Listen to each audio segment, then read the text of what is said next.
today, but there were a lot of holes, so I know where they are. They're staying warm. Mud is an insulator. We've got clams, and all of these little tiny things, and even smaller, that live in the mud, in the substrate, are the beginning of the food chain for the tiny fish that get eaten by the bigger fish, that then are going to get eaten by waterfowl, maybe a raccoon. Without the mud, we got nothing, which is why it's such a problem that we've channelized and lined with concrete all of our rivers and streams. However, at Miami, we got lucky. West of Centinela, it's still muddy bottom, soft bottom. So we've got those invertebrates, we've got those birds present. We've got fish. I sometimes see dolphins in the channel. Dolphins in the creek. Yeah, every now and then they wander up there.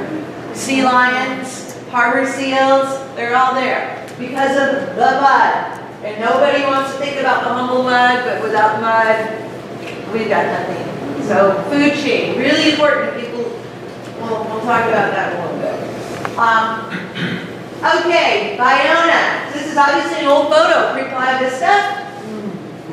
This area, we work with them at the far west end of Area B. I like to show them this. This slide was done at the time when it looked like this was the only area that was going to be probably not built upon.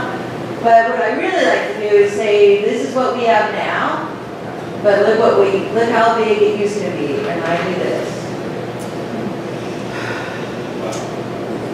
All the way up to Baldwin Hills, all the way over to Venice, Santa Monica, and back down.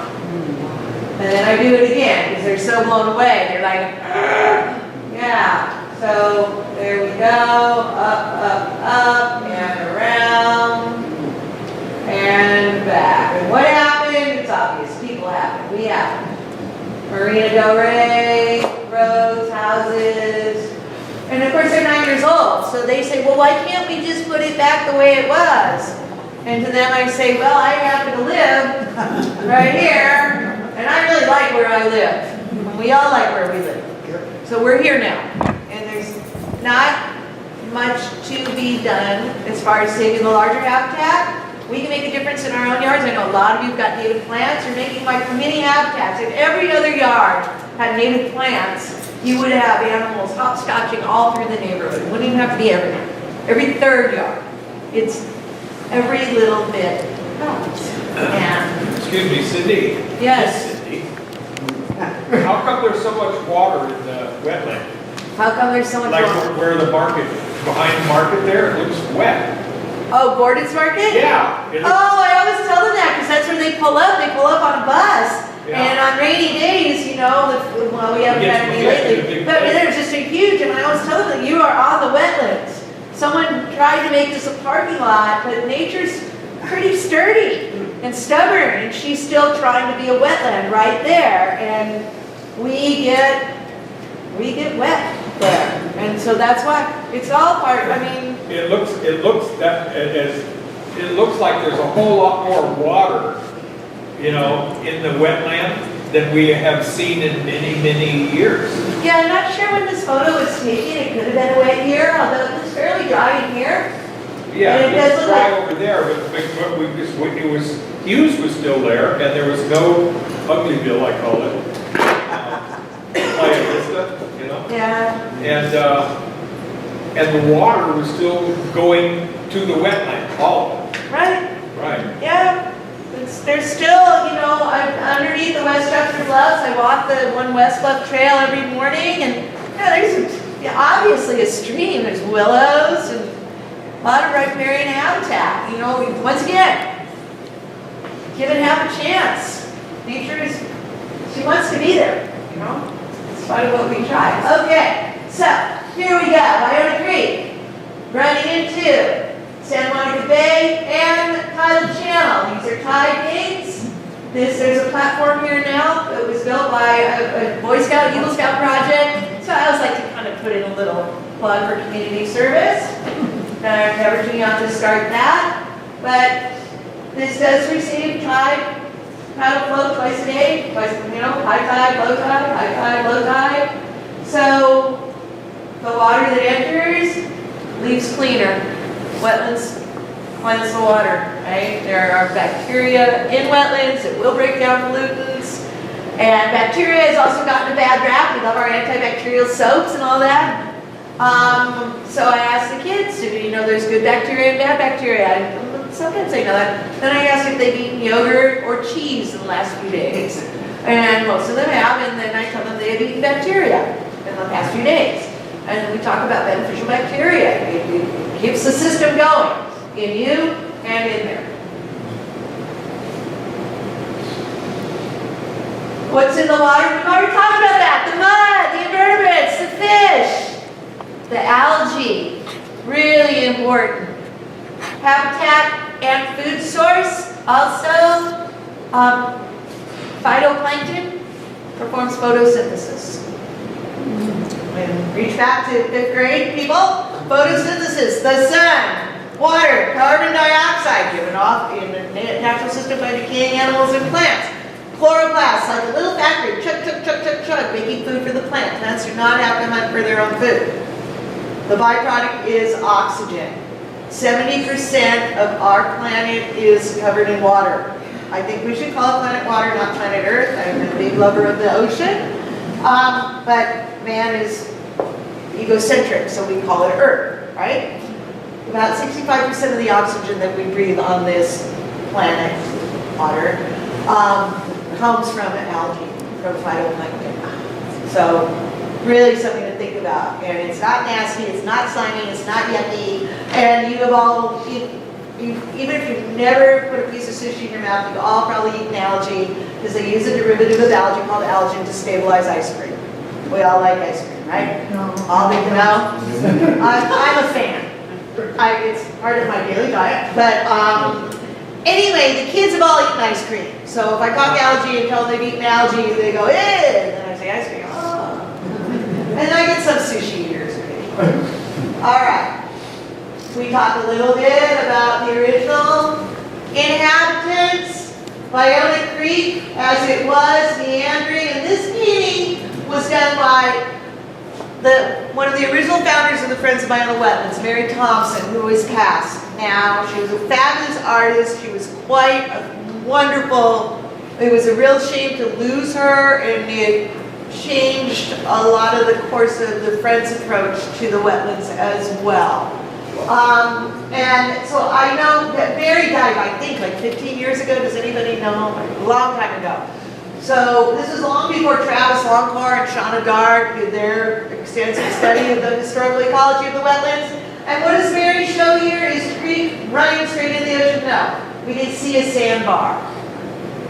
Mary lived in the bluffs above. She knew how it was. And she tried to replicate that in this painting. And she also threw in everything Tonga. They gathered acorns. They kept dogs for companionship and hunting. They also hunted deer. They built homes out of material from the land. The children were an active part of the society. They had their technology, and I emphasize this with the kids. Technology just isn't this. Technology is any skill you need to survive in a society. The technology that these children, and these children look to be about the same age as the students that attend our trips, they have the technological knowledge to weave a net out of milkweed fiber. Most students know what milkweed fiber is because they know about monarch butterflies. And they know monarchs eat milkweed. So I can talk about the threads and stringiness in the leaves were used to weave nets. And these children were using that technology to contribute to the survival of the society. Yeah, Kathy? Yes, I work with John Tommy Roses, as you know, of the Tonga. They also went by the name Tonga. Tonga, yeah, so this... It's okay. And the area was called Saangna, and it's a registered sacred site with the state of California. Yes, it is. Yes, it is. And they had this wonderful relationship with nature, and he said they would pick an apple from the tree, and they'd thank the tree. Yeah, I mean, and that cuts across all Native American cultures, I think. And, you know, part of it is, oh, it's wonderful and how spiritual. Part of it is it's a necessity to survive, to manage the resources properly so you don't run out. We are of the mindset that we'll never run out, which, as we all know, everything's finite, pretty much. So this is just a good, and also third graders study Native Americans, and then in fourth grade they get into the gold rush and all that, and the Native Americans. So I want to remind remind them that there's a counterpoint to, in 4th grade, they do the missions too. So we get a lot of 4th graders. So I really like to talk about the first people that were here, and every now and then I get, they ask what happened to them, and I don't use anything gnarly like genocide, they're 4th grade. But I do say they were taken from their home here and made to walk 30 miles to help build the mission San Gabriel. And sometimes a child will say, I'm like, yeah, how would you feel if someone asked you to leave your home and walk 30 miles to build someone else's home, and you couldn't go back to your home? I don't get into that too much. We want to have a nice nature experience, but it needs to be for acknowledged. 10,000 years. 14,000, Over 10,000. 15,000, God, I think it was the 90s, they discovered some mammoth bones at a job site in San Diego that showed evidence of butchering, straight lines, marrow removed, and that bone was carved and dated to 131,000 years old. The jury's open on this. They do not have a written record. It's oral. Yeah. So I've heard that Tonga might have been a term originally from a UCLA researcher. I see you have kids, and also you're Gabrielino also did some Shoshone from Nevada. Yeah, they are. Everyone think, Chumash is our neighbors to the north, but they're a completely different language. It is a Shoshone wedge. They're more closely related in their linguistics to the Hopi. Yeah. As desertification, the Great Basin started turning into desert, they started migrating, and they call it the Shoshone wedge. They also are more closely related linguistically to the Cahuilla in Palm Desert. Oh, interesting stuff. Yeah. It seems like the right place to insert this. The Santa Monica History Museum is having an exhibit about the Tonga. Oh, are they? Until May 5th. Through May 5th? It's a very good exhibit. Oh, good. I gotta go. Okay, thank you. All right, yeah. So some factions of the tribes, it's very divisive. They're divided. They call themselves Quiche, others say Tonga. I usually use Tonga. This slide, well, I don't know what to say. So there they are, the original inhabitants, the first peoples. And Native Americans, native to the Americas, not Indians.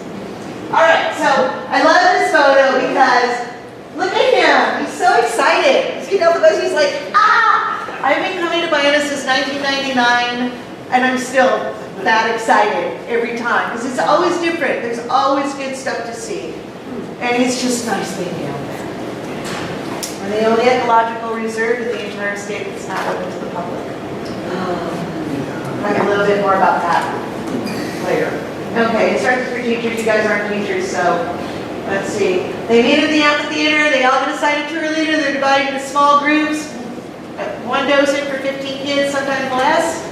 Our adult to student ratio is about 1 to 6 because we have docents on each of the stations. So we have a really good ratio, and that's not common. A lot of tours, people take out a group of 30, and I don't see how you can talk to 30 kids outdoors and get anything across, but it is done. They are all lent binoculars for the day. We give binocular instruction. I hope that they know what to look for on the trail by the time I'm done with them at the school. And this little thing here, this is our seasonal pond. We have fresh water, it's a wet land on the bottom of the drain. You see the mountains. So the LA Basin, I used to hear that all the time. Dr. George Fishbeck on the weather. And I can tell them, the mountains are like the size of the sink, and Ballona is the drain. And because of those mountains, we have our rain. The storms come rushing down from the Gulf of Alaska all along the west coast. They blow inward. They can't get over the mountains. That's why the Mojave Desert is a desert, and that's why that's why this area has been populated for all these thousands of years. Well, water. Okay, so this little pond shows up. It dries out usually by August, September. Right now, it's fairly full, and in good rain years, we do get tadpoles. We always get mosquito larvae, we get butterfly larvae, midgefly larvae, and all of these creatures, these invertebrates, some of our most beautiful birds are insectivores. What is an insectivore? Insects. Without this, right? You want to see the pretty birds, you got to put up with a few mosquitoes. And when does this pond form? It's a vernal pond, a spring pond. When are the birds building nests and laying eggs, reproducing? When do they have extra mouths to feed? At the very same time, this extra food source materializes. Once again, a functioning system. It's all connected together. Saltgrass, so obviously it's pretty saline, some parts of it. This saltgrass, those little specks, that's not dirt, that's salt. Plants that can grow in salty conditions are called halophytes, and they have different adaptations to survive. If I put a regular houseplant in salt water, it's gonna go, it's not gonna last, right? This guy looks pretty healthy. Takes up the water it needs, and the salt that it doesn't, it pushes out through stomata on its surface. Just like you sweat when you run, it's sweating out salt. The Native Americans harvested this. They're fantastic. The Tonga were fantastic basket weavers. They could weave watertight baskets. A basket, you could pour water in, it would not leak. So they put the salt grass in the bottom, shake, shake, shake, take out the grass. Not only to season their food, but did they have refrigerators? No. You salt the meat and preserve it to get through the winter. Another halophyte is pickleweed. Yes. Called, because it looks like pickles stacked on top of each other, and it takes up the water it needs, and it pushes it to its tips. They turn red and fall off. So once this is its adaptation. I just read too that it's 32% oil, and there's lots of talk about using it for biofuel. You know, so continue to be dependent upon our cars. I'm not. But anyway, pickleweed. Pickleweed is only found in wetlands, salt marshes, and Is it kosher? well, you know, one of my volunteers was traveling on the Central Coast, and he brought me a jar of, what was it, sea beans, and it was pickled pickleweed. And he has a boutique in Cambridge. Yeah. So it's edible, it's a food source.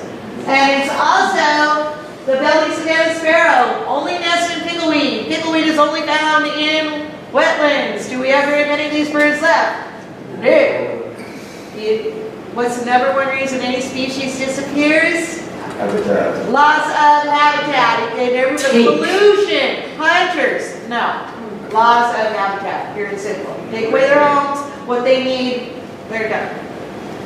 But, so I don't completely depress the children midway through the slideshow, I say, but we do have a wetland at BALLONA, and we do have pickleweed, and we do have these birds, and every spring they build nests in the pickleweed, and they're reproducing, and their numbers are growing. So, a little bit of habitat, lots of life. Meadowlarks right now, they are just all over the place. Have you been seeing them, Jonathan, in flocks, singing their little hearts out? Why are they singing this time of year? They're trying to find that someone special. Red-tailed hawk. All right, here we go. Red-tailed hawk in the bird world is what biologists call charismatic megafauna. It's big for a bird. It's charismatic. You want to look at it, right? They're pretty beautiful. They're amazing. They soar on the thermals up in the sky. They ride the air currents like a surfer rides a wave. They're amazing. Does anybody think of a flower when they see a red-tailed hawk? No. Well, we have the sun. I already talked a little bit about photosynthesis, and it's shining down on bush and celia, our native sunflower. And then the sunflower sets its seed, and the seeds start to fly, and here comes the western harvester ant. Not the nasty little tiny Argentine ants that drive us all crazy, but the big, beautiful red, not fire ants, western harvester ant. And what do they harvest? Native plant seeds. And they carry them to their nest and occasionally drop them, thereby spreading the seeds of this native sunflower that we want. And then, lurking by that western harvester ant nest is the lizard, the western fence lizard. And I ask the kids, I got 4 legs, long skinny tail, I do this. what am I? I am a lizard. They get that. Sometimes they usually get by lizard. So the lizard goes, slurps up all those western harvester ants that were eating the seeds that the sunflower produced because of the sun shining and photosynthesis. And then the lizard's nice and fat, hanging out, had a great morning, big lunch of ants. Who comes through the grass but the snake? And then the snake goes, and swallows that lizard whole. You see the little lizard's legs going down the neck of the snake until bad day for the lizard, great day for the snake, until the red tail hawk goes flying overhead and sees the snake and grabs it, flies out to a nearby tree or most likely telephone pole. We're in an urban area, and has his snake lunch. Would any of this have happened without that flower? Nope. So it's food chain, and this, people don't think about those little tiny things. And without these tiny things, we don't have the big things everyone loves to see, and it's apparent. So you gotta be looking down and all around, not just up. All right, then it's a cousin, the white-tailed kite again, a carnivore. By looking at a bird's beak, you can figure out what it eats often, and if you know what it eats, you can figure out what's in the habitat. If I see this bird, and I know there's gonna be little small furry animals around, right? Brown squirrels, rabbits, what do they eat? Vegetation. What kind of vegetation do they like? It all goes back down to. So I like to do nature detective with the kids. If we see a duck flying through the air, even all the time Emily comes with me. So I say, if Emily wants to surprise me, she throws me in the car, she puts a blindfold on my eyes, and she says, I'm taking you to a special place, and I get out of the car, the first thing I see is a duck flying overhead. It's just a cinnamon deal. And so right away, what do I know? I know there must be water nearby, and there must be fish in that water, and maybe frogs, reeds, just by knowing what this duck eats and what its habitat is. So, trying to get these kids to think and ask why and what it means, not just it's there. You know? All right. Onward. Hummingbirds. If I see hummingbirds, got to be flowers around, right? Probably insects too. They eat insects, especially this time of year when they've got extra nuts to eat. Microscopes. They stop at the microscope station, where they look at stuff from the tidal channel that lives in the mud, surrounded by the pickleweed. The eucalyptus grove in the background, really important. Kids fed a lot of fresh water running off of these bluffs, and from my lawn-loving neighbors up there on the bluff every morning, and Mary Ann knows there's water running through those gutters every day of the year. We don't need rain, we just need the sprinklers. Okay, California horned snail, the vacuum cleaner of the estuary, comes along and eats dead, decaying plant animals matter. Without this, we wouldn't have clean enough water for anything else to survive. The algae, big oxygen producer. And then that amphipod, the teeny, teeny, tiny cousin of the shrimp. Look at your pinky fingernails, guys. You can fit 10 of them on your pinky fingernail. Perfect baby fish fin. The wetlands are also a nursery. Ocean-going fish swim in there, deposit their eggs, the fry hatches. Does the female fish stay and tend to her offspring? No, she's out on the next low tide. Gotta make sure that there's enough amphipods there for the little ones to survive. Unfortunately, the tide gates were broken for almost a month, and the estuary was completely scoured of algae. I haven't seen an amphipod since that happened. Say that again, please.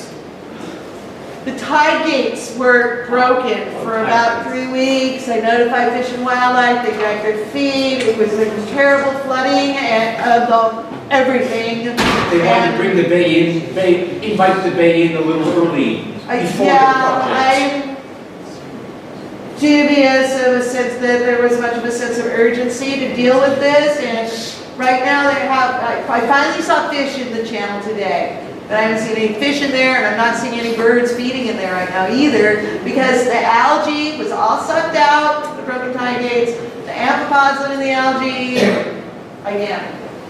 Anyway, we usually have them. They're pretty cool. We've already discussed this, closer to this version. Migration, wetlands are an important stopping point for migrating birds. Birds migrate twice a year. I see many more species in the winter, as Jonathan knows, than I do in the summer. Everyone thinks that you'd see more in the summer, and I always say it must be because Southern California is so beautiful in the summer. But no, winter is when we get a real diversity. They fly 300 miles per night, some of them. They need a place to stop and rest. Wetlands are where they stop and rest. Because they fly along the Pacific Flyway, I always tell the kids, you see a highway in the sky? No. But there is one, it's a flyway, get it? Birds. But that's a real scientific term. Pacific because it goes along the Pacific Ocean. Sand dune habitat, you'll see plants there that you won't see anywhere else specific to the sand dunes. The beach-eating primrose. There's some lupin back there. And lots of our sand dune plants grow really low. Sand dunes are windy. They don't want to get broken off, right? This is another adaptation. In addition, if you've got a healthy vegetated sand dune, you're going to have a lot fewer problems with erosion and sand blowing. It holds it down. I was just out in Palm Desert this weekend, and the sand verbena is just, even with this little bit of rain, it's just carpeting the sand out there, holding it down. So, and those birds that eat insects, someone was poking around in the sand dunes one morning looking for something to eat. Our sand dune plants also, you can kind of tell, they're just kind of silvery. They're covered in tiny, tiny, tiny hairs, a lot of them. So what's the last thing to dry when you take a shower? Your hair. When it's foggy, that fog clings to the little hairs and allows the plant to absorb moisture. Another survival strategy is when it increases the surface area of their leaves, or more area for the water to clean. Any lady butterfly, see them out there frequently. Bird station, we got them out of the creek with spawning scopes. You can see the concrete lining the rock, but remember that muddy bottom makes it all happen. They might see gulls, they might see the great blue herons, year-round residents. Nesting in the large trees across the way to the marina. Right now they're building nests. They were hunkered down today, it was pretty windy. The egret, standing in the mud. With its long stilt legs, it's enabled it to walk through the mud without getting its feathers covered in mud. If feathers get muddy, the bird becomes too heavy, can't fly. Birds need to fly, most of them. There's some flightless birds that they can run pretty fast. The ostrich can run as fast as a car driving through your neighborhood. Right? Even though it weighs 135 pounds, so it can't fly. Right? All right. Also, the long neck. Third graders are big on adaptation. So the bird with the longer neck and longer beak is going to have better luck catching the fish than the bird with the little short beak, right? Short neck. So as time went on, the more successful egrets were the longer neck ones. They reproduce more successfully, et cetera, et cetera. This fish did not just swim up and say, eat me. The egret went out there. Cormorant, hold its breath, stay underwater for 3 minutes. What's it looking for? Fish. It ate those little itty bitty things in the mud, right? The willet, really cute, poking their little bills in between the rocks, looking for invertebrates, same thing. They're really identifiable when they fly. They're pretty drab, but when they fly, they've got these black and white wings, and today there was a whole flock of them flying, and it's just black and white, all up in the air. It's really beautiful. The coot. All right, so the coot, we see them everywhere, right? The coot has got these crazy little chicken feet with these little toes. You can scratch in the grass and look for insects and whatnot. But it also has these lobes that flip out like swim fins. So it can go in the water. So if you get out of luck on the golf course, it goes into the pond. That's why we see so many of these guys. They're not specific, they're opportunistic feeders. The great blue herons are too. So if you have a wide-ranging diet, you're going to do better. If you're restricted to one type of food, could be trouble when that food source runs out. So, and this coot is, most of birds, they're pretty fragile and they're irreplaceable, like truly irreplaceable. I cannot get more of them. But the coot, I let the kids handle. They pass around and they love it and they pet it and so soft. But then he also it's been loved so much that it's going totally bald. And I asked them, I say, do birds have ears? And most of them say no. But why would they sing? And then I can show them the little hole in the side of the head that is the ear. And our ears are nothing but holes in the side of our head too. We just have this extra stuff. But this is how I can prove that coots have ears. The kingfisher. Yeah. This is one of the champion migrators. They summer in Alaska. Some of them go as far south as Venezuela for the winter. And then they turn around and go back for the spring. They also build their nest in burrows in the banks of rivers and streams. They can be 1 to 8 feet deep. So the eggs hatch at the back of this burrow, and the babies are born in total darkness. And then within a week or two, one of them gets brave and pokes out his little head out. So you stay like for the first time in its life. Imagine. And at that point, the parents say, come on, you got to learn how to fly and how to fish because we're going to Venezuela. It's astonishing. Huh? Cindy, All right. Cindy, the kingfisher has, for shovels for making that hole, it has nothing between the second and third toe. That's what you shovel. Can you imagine? Wow. What? So I always close with the brown pelican for several personal reasons. In the first place, my brother and I are thick as thieves still. And he is a big water guy. We grew up in Huntington Beach. I grew up across the street from the Bolsa Chica wetlands.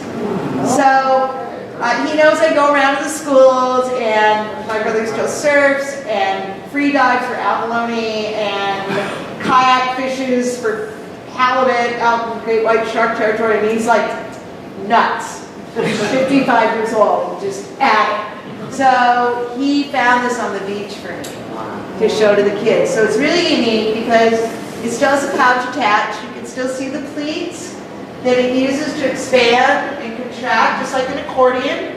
The folds, expanding and contracting. It still is part of the eyeball, which is a real eye catcher, no pun intended, for the kids. They love gross stuff. See the eyeball. Ew! So I really want them to think and look at things. It's got a nice little hook, just like we use fish hooks. It eats fish. It's got a hooked bill. But also, most of the students are in 3rd and 4th grade. I was in 4th grade in the fall of 1972, and that's when the brown pelican was on the brink of disappearing because of DDT. And I tell the kids this, I say we were putting a type of poison on our fruits and vegetables that was not killing the pelican, but it was getting into the food chain and making their shells so paper thin that the birds would sit on the eggs and the eggs would crush and they could not, their babies would never survive, right? So people found out about this and they wrote songs, Big Yellow Taxi, you know?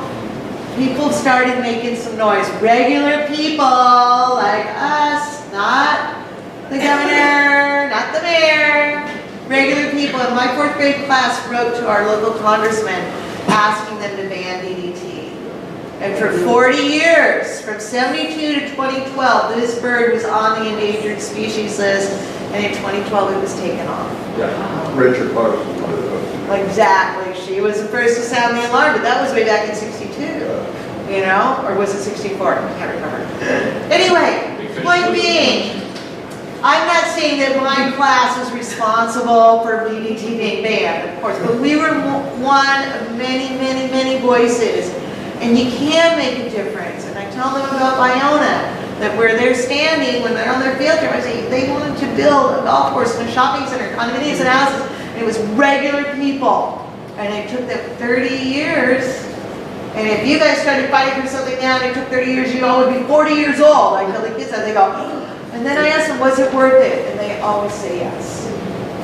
So that's the thing, you know, we can't make change, but you have, what I always talk about with BALLONA is, first of all, these people were paying attention, they were informed, they talked to each other, they knew what was going on in their neighborhood, and then they weren't just sitting at home playing Minecraft or whatever it is you people do now, those things, right? Because they do, the kids are, the things, the phones, and then they go and they knock on doors and they talk to each other, and they organized. They decided they were going to fight and they didn't give up. So they were aware, they joined together, many voices get more done than one little tiny voice. And they didn't give up.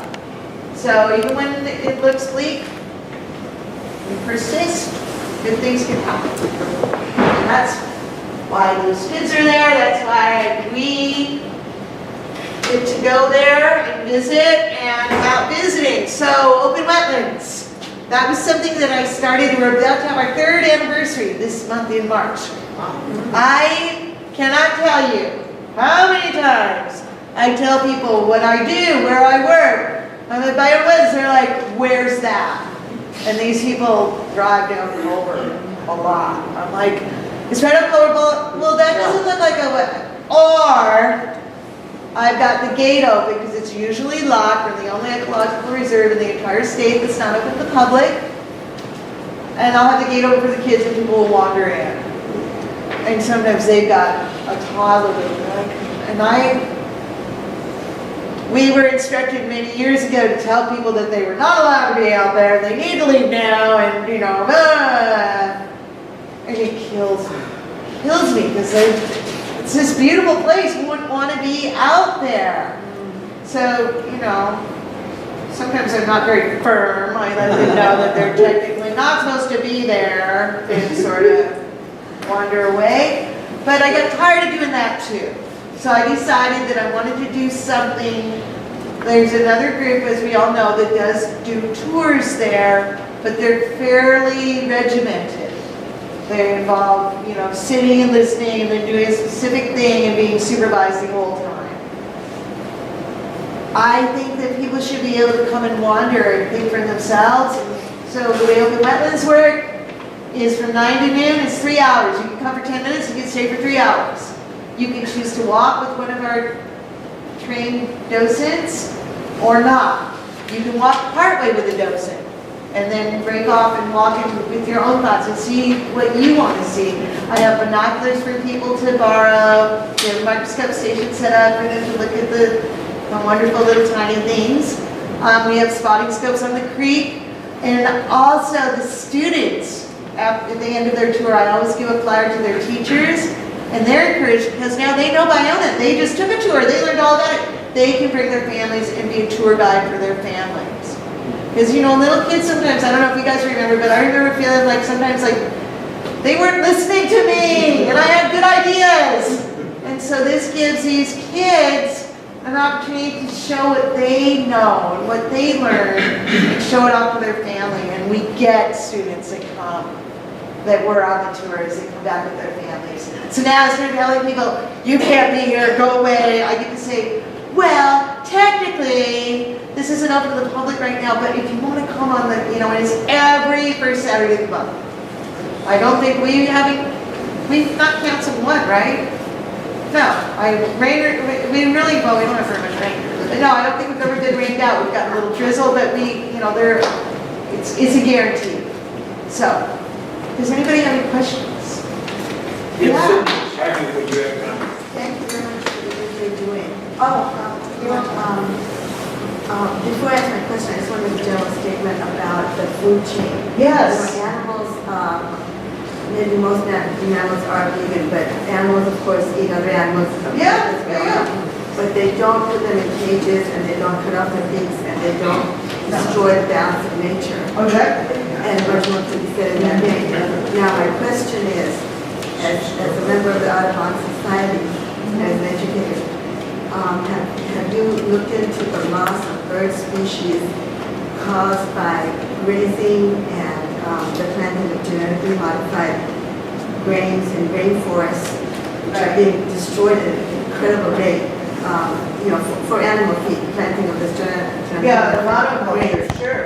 For animal feed, which is, largely destroyed like about 7% of our worldwide rainforest. Right. So has your society, if you haven't already, or have you already studied or looked into this issue of the loss of bird species, who are so beautiful? Because, 110 species of insects and animals are lost every day mainly due to animal grazing and the planting of food for animal feed. Right. So that's my question. Have you looked into this, or are you going to look into this? About for bird species being lost. National Audubon, California Audubon, and for active policy things. We're local chapters. So Audubon works like this. There's national, then there's state, and then there's chapters. So we're a chapter that focuses a lot on education, creating habitat in schoolyards. We have 2 schoolyard habitats, working on possibly a 3rd one. I'm not personally focused on that. Our chapter is not, but state and national do address those issues. So are they promoting plant-based diets? plant-based diets, Because that's what ultimately will help, of course. the loss of bird But species. there's a lot more out there now. I mean, there's a lot more advocacy for plant-based diets. So hopefully we're moving in that direction, And just a meatless Monday is a good way to start for everyone. Yes, Cindy? Okay, yeah. Are there things that you need to improve or help you with your outreach to the schools, and so that the children will get a better experience? Getting them the experience at all is the major hurdle. The major hurdle is transportation.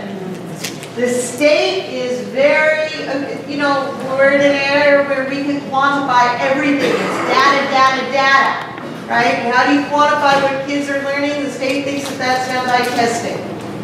April is a very quiet month for us because the kids are being tested. They don't want them out of their seats. And bus funds have been cut tremendously. And we know it's to fall off around the mid-aughts with this, right? Late 2008, 2009. So we started a bus scholarship fund. About 70 to 80% of the students that visit, so 56 tours out of the year, probably 42 of those, Audubon provided the bus. Every time we provide a bus, it's $400. Yeah. We've got a great bus company that was started by 2 women, and we use them. So we're supporting them. They work for all these bus companies for years and went and bought 2 buses to save their money. And so we use them, and that's probably our biggest challenge, is just getting them there. And our trips are free. We never charge. We do not feel it's right to charge admission to nature. But we do get good donations. We have donations we're nonprofit, so we're run solely on grants and donations. But buses are a very tangible thing. You've got a donor that may be interested. You could say, if you donate $400, you just got 60 kids to the Was that the Gal Bus Company? Pardon me? Yeah. Honeybee. Is that the name? Honeybee. Honeybee, all right. Transportation. Honeybee. Yes. And so getting them there is a big deal. And we do get them there. And no school is, when I first started, I was like, oh, well, this will be easy.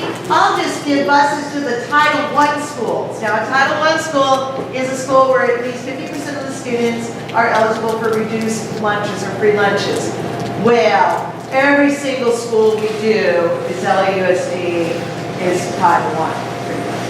So then I was like, well, okay, they're all Title I. And so now I used to try and vet them. And there was a brief moment, like a half a minute, where I had like a questionnaire right, why your school deserves this bus. Every school deserves a bus. Every child deserves to be outside. So now I just say yes, yes, yes, and until the accountants tell me no, which they haven't. We're really well supported by our group, you know, morally, ethically, financially, they really support doing this work. Now, are the programs in the schools preparing the children for the field trip experience? Okay, so that's me So that you go. and also the teachers. So now, we've been doing this for so long, we always bring in new schools every year, but we've got a core of teachers that have been teaching and working with us for a long time, and we want to work with them. They're the ones that are going to support what we do and apply what we are providing to their curriculum. And I write the curriculum. Emily helps sometimes too. She's always got some good ideas. There's something called Next Gen Science Standards. That's the latest thing. And it's key to grade level, so I make the curriculum relevant to each grade level and back up whatever it is. Like I mentioned, third grade's big on adaptations. We talk a lot about adaptation when the third graders come. We want what they're looking at on paper to come alive and be able to see it. That's serious. Can you talk about your docent training program a little bit?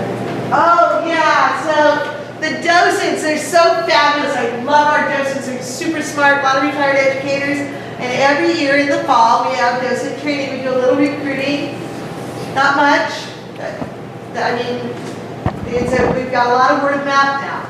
So for 6 weeks, 1 day a week for 6 weeks, we have speakers. Sometimes I speak, but Audubon is, they know what's going on, but we pay our speakers. We don't just ask them to come out and give us their heart. These are, I get Greg Pauley, who's a curator of herpetology at Natural History Museum, to talk about lizards and snakes and the interesting things that we have in Guyana. We get specialists in the fields, in different fields, to come and speak about different areas of Guyana. And then we have a potluck at the end. We also do enrichment trips. We're doing a trip this Sunday to Crystal Cove State Park, where we're going to walk along the bluff and see coastal sage scrub intact, 3.5 miles. It was beautiful. Habitat that's been restored. You know, it was grazing land, Irvine.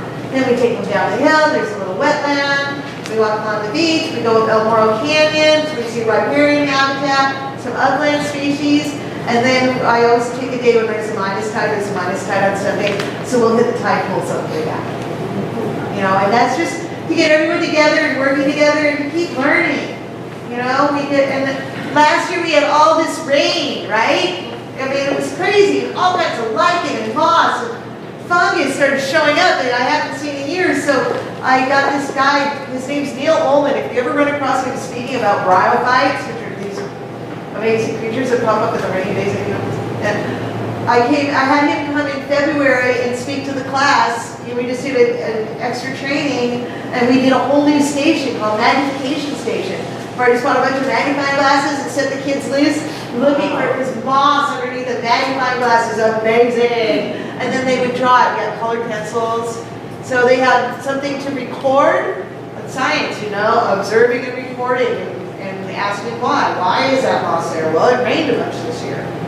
And the moss can remain dormant for 70 years, dried up.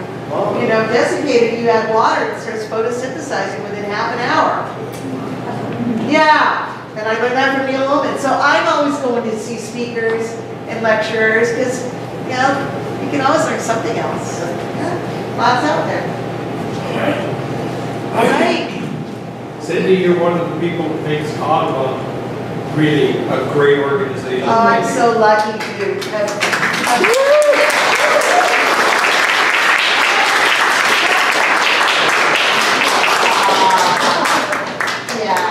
And how did I get started?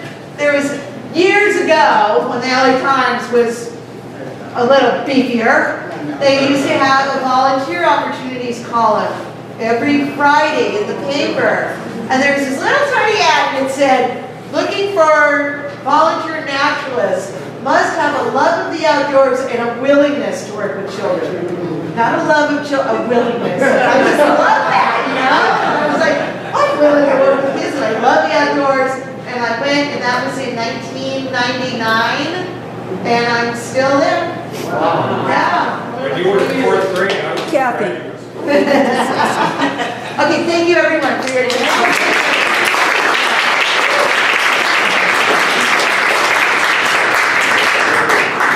I just wanted to mention that the first time that I asked Cindy to speak was about 6 months ago, and she gave me a flat no. And then when Judith talked on the butterflies, so Judith, you're kind of responsible. Cindy came up and she said, I'd like to speak. So thank you, Judith, and thank you, Cindy.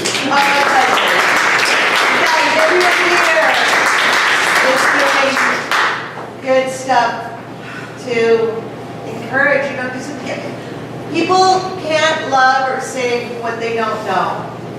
So if you just get someone outside, get your neighbors outside, you know, sometimes I'm walking and I'll show someone at Cooper's Hawk and they're just like, oh God, you know, we're standing in the alley in apartment land where I live. It's there.